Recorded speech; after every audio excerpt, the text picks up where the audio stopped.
من الشیطان الرجیم بسم اللہ الرحمن الرحیم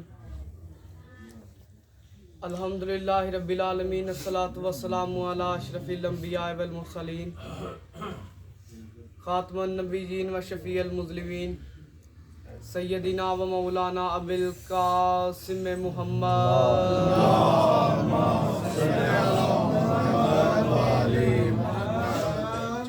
وأهل بيته الطيبين الطاهرين المعصومين المنتجبين الذين أذهب الله عنهم الرجس وطهرهم تطهيرا اللهم صل على محمد وآل محمد أما بعد فقد قال الله تبارك وتعالى في محكم القرآن المجيد وفرقانه الحميد وقوله الحق بسم الله الرحمن الرحيم خاندان زہرا پر صلوات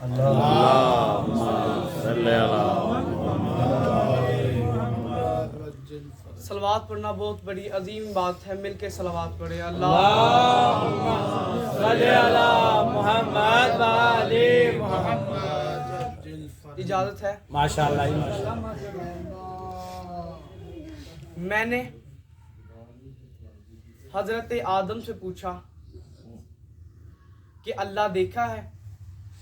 واہ بھائی واہ. انہوں نے کہا دیکھا نہیں، کسی سے سنا ہے. ماشاءاللہ ماشاءاللہ. میں نے کہا جب آپ نے کسی سنا ہے آپ کے پاس کوئی دلیل ہے؟ انہوں نے کہا ہاں ہے. میں نے کہا بتائیے. انہوں نے کہا یہ زمین، آسمان، پہاڑ، دریا، سمندر، چرند، پرند، چاند، سورج، ستارے، اندھیرا، روشنی، حیات، موت، سیارے غلامان، عرش، فرش، لوح قلم، غوث کتب، یہ کائنات اس کے ہونے کی دلیل ہے. حضرت آدم کا دور گزرا، ایک اور نبی آیا، اس کی کشتی ہچکولے کھا رہی تھی. میں نے کہا جناب آپ جس سے مدد مانگ رہے ہیں وہ ہے؟ انہوں نے کہا ہے تو مدد مانگ رہا ہوں. میں نے کہا کوئی دلیل؟ انہوں نے کہا یہ نظام کائنات کا چلنا اس کے ہونے کے دلیل ہے. حضرت نوح کا دور گزرا، ایک اور نبی آیا. میں نے حضرت ابراہیم سے پوچھا جناب آپ خلیل اللہ ہیں، کیا اللہ ہے؟ انہوں نے کہا ہاں ہے. میں نے کہا کوئی دلیل؟ انہوں نے کہا یہ نظام کائنات بتا رہا ہے کہ وہ اللہ ہے. حضرت ابراہیم کا دور گزرا، ایک اور نبی آیا، حضرت موسیٰ. میں نے حضرت موسیٰ سے پوچھا جناب آپ اللہ کے دوست ہیں، آپ اللہ سے باتیں کرتے ہیں، کیا اللہ ہے؟ انہوں نے کہا ہاں ہے. میں نے کہا کوئی دلیل؟ انہوں نے کہا یہ نظام کائنات کا چلنا اس کے ہونے کے دلیل ہے. حضرت موسیٰ کا دور گزرا، حضرت عیسیٰ آئے. میں نے حضرت عیسیٰ سے پوچھا جناب لوگ ڈھول پیٹ رہے ہیں کہ آپ اللہ کے بیٹے ہیں، کیا اللہ ہے؟ انہوں نے کہا ہاں ہے. میں نے کہا کوئی دلیل؟ انہوں نے کہا یہ نظام کائنات بتا رہا ہے کہ وہ اللہ ہے. مسجد نبوی کا محراب پہ رسول خدا کے بعد مولا علی بیٹھے تھے. مولا علی بلا تشبیہ خطبہ توحید دے رہے تھے کہ اچانک مسجد کے وسط سے ایک بندہ کھڑا ہو کے کہنے لگا یا علی اللہ ہے؟ فرمایا ہاں ہے. فرمایا کوئی دلیل؟ فرمایا میں علی جو ہوں، میں علی جو ہوں. 14 حاضر اور 14 ناظر، 14 کی گواہی کا مطلب یہ ہے کہ اللہ ہے. مسجد نبوی کا محراب پہ رسول خدا امامہ باندھ رہے تھے کہ 4 قدم کے فاصلے پہ جبرائیل کھڑا تھا. جبرائیل انتظار کر رہا تھا کہ آقا فارغ ہو اور میں پیغام دوں.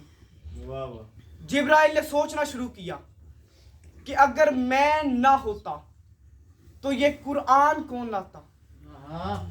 جبرائیل نے سوچا. ادھر رسول خدا نے امامے کا پیج روکا اور فرمایا او جبرائیل کیا سوچ رہا ہے؟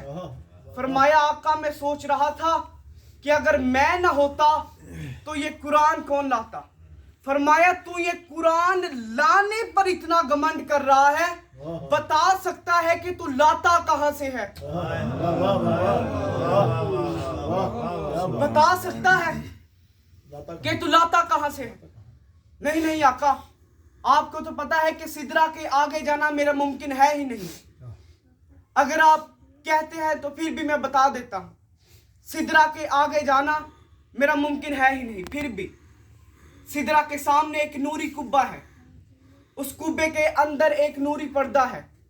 اس پردے کے اندر سے جو آواز آتی ہے وہ میں آپ کی بارگاہ میں لے آتا ہوں. رسول خدا نے کہا کبھی پردہ ہٹا کے دیکھا؟ فرمایا نہیں، پر جل جائیں گے. اگر رسول خدا نے کہا ہے کہ پردہ ہٹا کے کبھی دیکھا ہے؟ فرمایا نہیں، پر جل جائیں گے. آنا تفسیر نور ثقلین میں ہمارے 6ویں امام فرماتے ہیں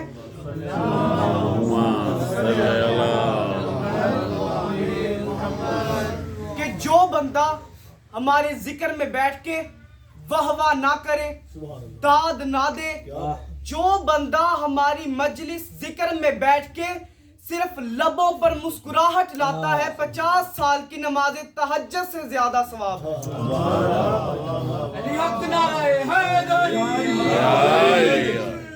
محمد آل محمد صلوات.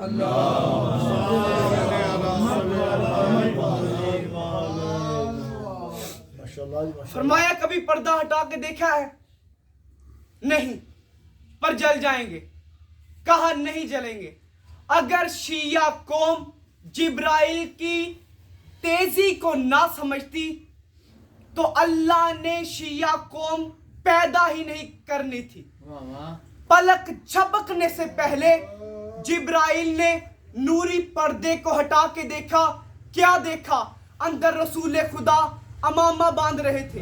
پھر نیچے آیا رسول خدا، پھر اوپر گیا علی مرتضیٰ، پھر نیچے گیا علی مرتضیٰ، پھر اوپر گیا علی مرتضیٰ. سنی بھائیوں کی کتاب میں لکھا ہے 7 یا 9 چکر لگانے کے بعد اپنی نوری پیشانی مصطفیٰ کے قدموں میں رکھ کے کہتا ہے پیغام دیتے بھی خود ہو اور لیتے بھی خود ہو، آخر چکر کیا ہے؟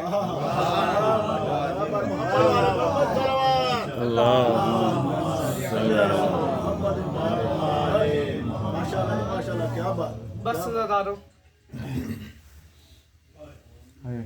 آج میرا دل ہے کہ میں اس بی بی کا مصائب پڑھوں کہ جو کربلا کے واقعے کے بعد لوگوں سے پوچھتی تھی عباس کے بازو کیسے کٹے. اگر کٹ بھی گئے تھے تو عباس گھوڑے کی زین سے گرا کیسے؟ کیونکہ بازو ہوتے ہیں سہارے کے لیے. عباس کے تو بازو ہے نہیں تھے. جو سینے پہ تیر لگے تھے وہی جب زمین پہ گرے اس کا سہارا لے لیا. بی بی جنت البقیع میں گئے. بی بی ام البنین قبر پہ جا کے کہتی ہیں بی بی میں نے آپ سے وعدہ کیا تھا کہ عباس کو نہیں رونا، لیکن آج میرا دل چاہ رہا ہے کہ میں عباس کو روں. اتنا کہنا تھا کہ بی بی نے ایک ہاتھ قبر پہ رکھا، سر آسمان کی طرف کر کے کہا میرے مالک میں تیرے ولی العصر کی حرم ہوں، مجھے عباس کے دکھ میں آنسو آنے سے پہلے مجھے موت آ جائے. اتنا جملہ کہنا تھا کہ بی بی وہی زمین پہ گری. ایک بندہ دوڑا دوڑا مولا سجاد کے پاس گیا.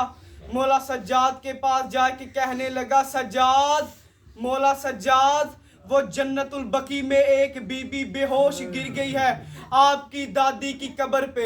اتنا جملہ کہنا تھا کہ مولا سجاد دوڑے جنت البقیع میں اور جنت البقیع میں جا کے بی بی ام البنین کی نبض پہ ہاتھ رکھا، رو کے کہتے ہیں انا للہ و انا الیہ راجعون. مر گئی سجاد، مر گئی سجاد کی نانی، مر گئی سجاد کی دادی، مر گئی عباس کی ماں، مر گئی ام البنین. ماتم حسین.